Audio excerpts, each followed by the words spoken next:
Isang math tagumpay na pagpapala muli sa inyo. Handa na ba kayo? Kunin na ang inyong mga gagamitin sa ating aralin. Ako ang gurong makakasama nyo, Maestro Olaso. Sama-sama tayong matuto. Before we proceed to our lesson, let us review your past lessons.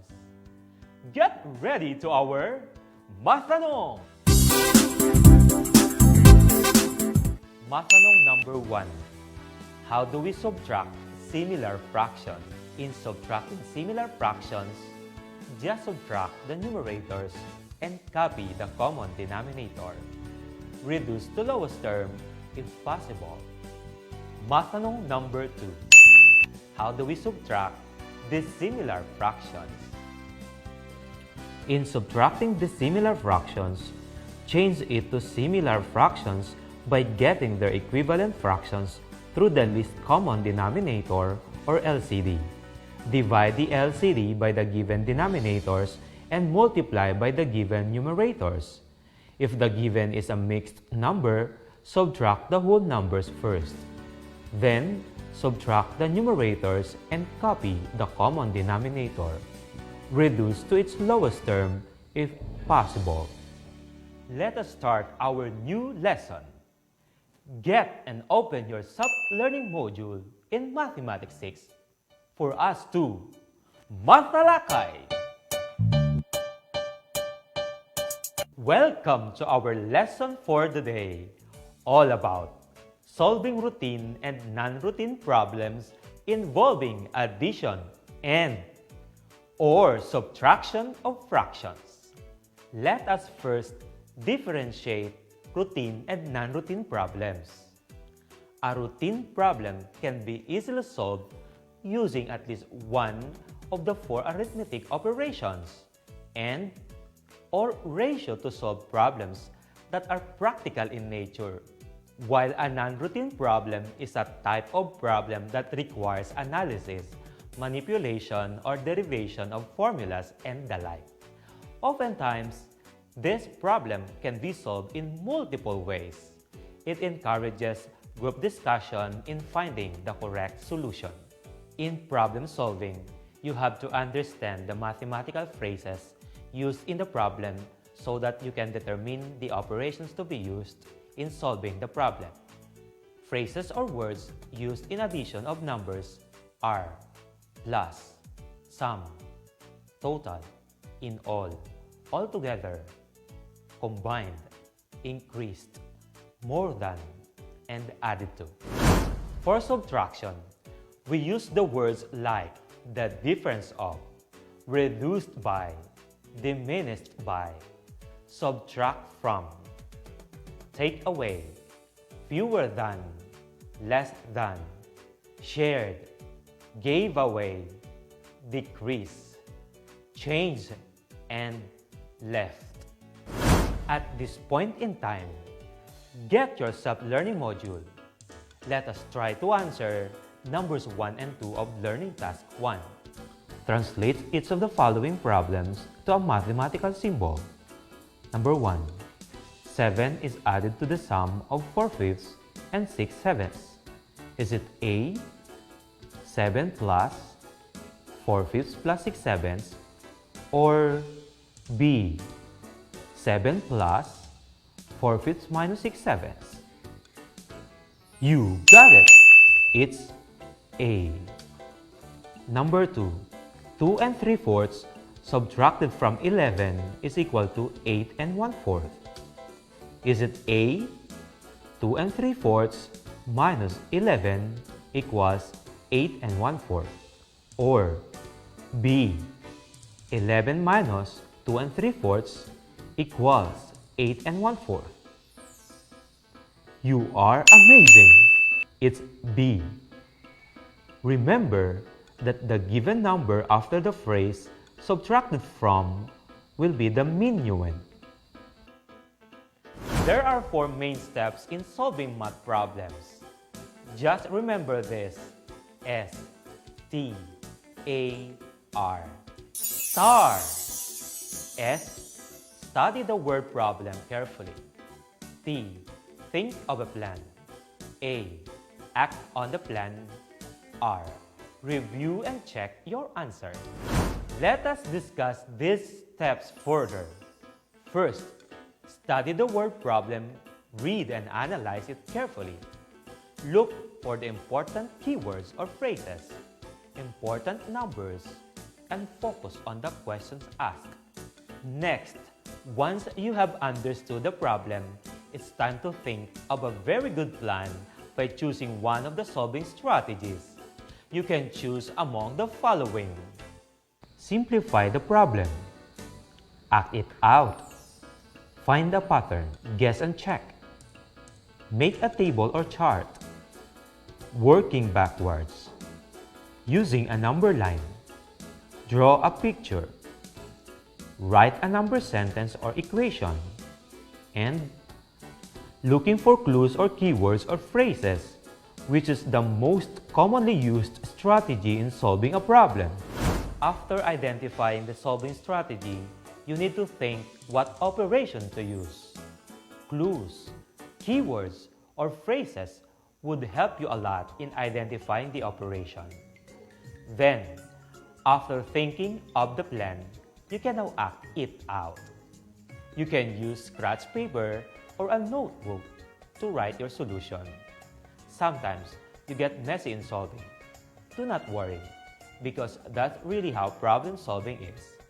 But do not forget to clean up after your work is done. And the final step in solving a word problem, one that is commonly ignored, is to check your answer. Go back to the problem and see if you really answered the problem. Do not forget to include important units or data. This time, let us try to solve the problem in Learning Task 2 of your self-learning module. Zailin wants to make two kinds of kakanin, puto and kutsinta. The puto recipe needs 3 2/5 cups of flour, while the kutsinta recipe needs 5 1/4 cups of flour. How many cups of flour will she be needing all in all? Let's follow the star in solving the problem. First, study the word problem carefully. What are the keywords or phrases used in the problem? Correct! In all. What are the given facts? Exactly right. 3 2/5 and 5 1/4 cups of flour. What is being asked for in the problem? Great! The total number of cups of flour Zailin needs. Next, think of a plan. What do you think is the operation to use because of the keywords in all? Perfect! Addition. Now, let us create the number or mathematical sentence. 3 2/5 plus 5 1/4 equals n. Now, I think we are ready to act out our plan. Here is the solution. 3 2/5 plus 5 1/4 equals n. Remember the steps in adding mixed number with dissimilar fractions. To make it similar, let us find the least common denominator or LCD of 5 and 4. What is the LCD of 5 and 4? You did very well. 20 is the LCD of 5 and 4. Then, let's divide the LCD by the given denominators and multiply by the given numerators. 20 divided by 5 times 2 equals 8. 20 divided by 4 times 1 equals 5. So, we have 3 and 8 20ths plus 5 and 5 20ths. Now, add first the whole numbers. 3 plus 5 equals 8. Then, add only the numerators. 8 plus 5 equals 13. And copy the common denominator, 20. We have 8 and 13 20ths. Is it already the lowest term? Yes. Therefore, our final answer to Zailin's problem is 8 and 13/20ths. Xylene needs 8 and 13/20ths cups of flour. And to check if our answer is correct, let's subtract the total cups of flour that Xylene needs, 8 and 13/20ths, to 5 and 5/20ths cups of flour used in kuchinta. We have 3 and 8/20ths. To reduce to 3 and 8/20ths to its lowest term, divide 8/20ths by 4, its greatest common factor or GCF. We have 3 and 2/5, which is exactly the number of cups of flour that Xylene needs to make puto. That means our answer is definitely correct. Again, remember the 4 basic steps in solving word problems. Always follow your STAR. This time, let's proceed to learning task 3.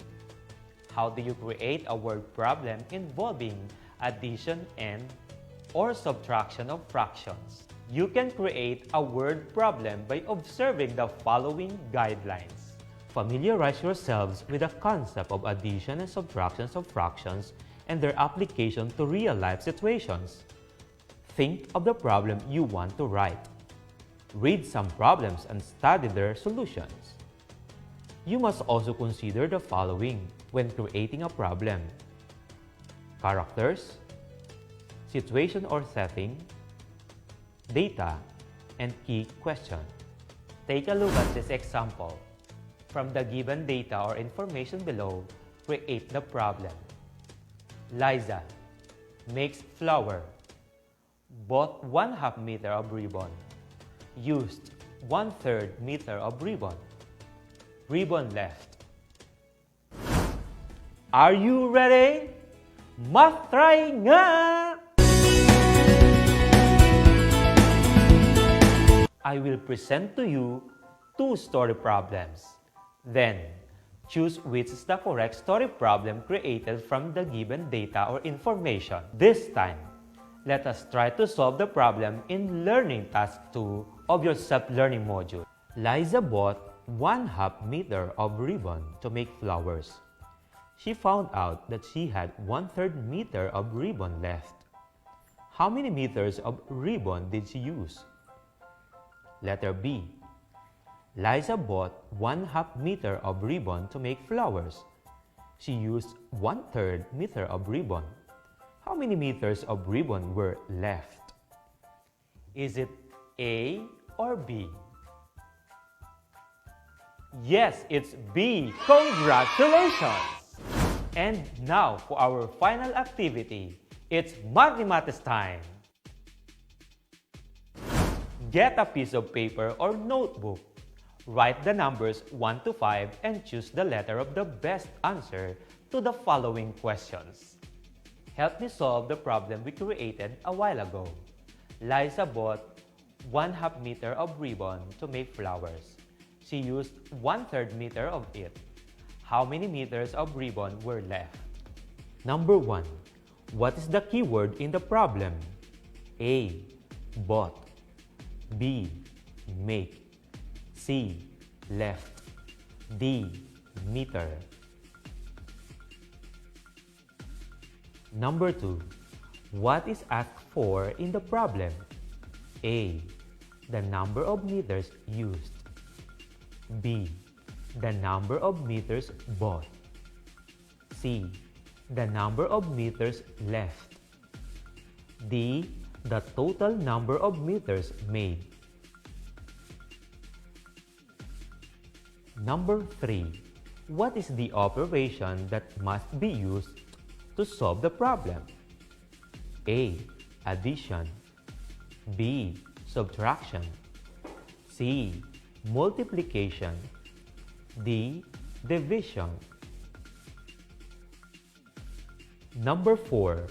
What is the correct number sentence to solve the problem? A. 1/2 plus 1/3 equals n. B. 1/2 minus 1/3 equals n. C. 1/2 times 1/3 equals n. D. 1/2 divided by 1/3 equals n. Number 5. What is the correct answer to the problem? A. 5/6 meter. B. 1/6 meter. C. 2/6 meter. D. 2/3 meter. Alright, let us check your answers. Liza bought 1/2 meter of ribbon to make flowers. She used 1/3 meter of ribbon. How many meters of ribbon were left? Number 1.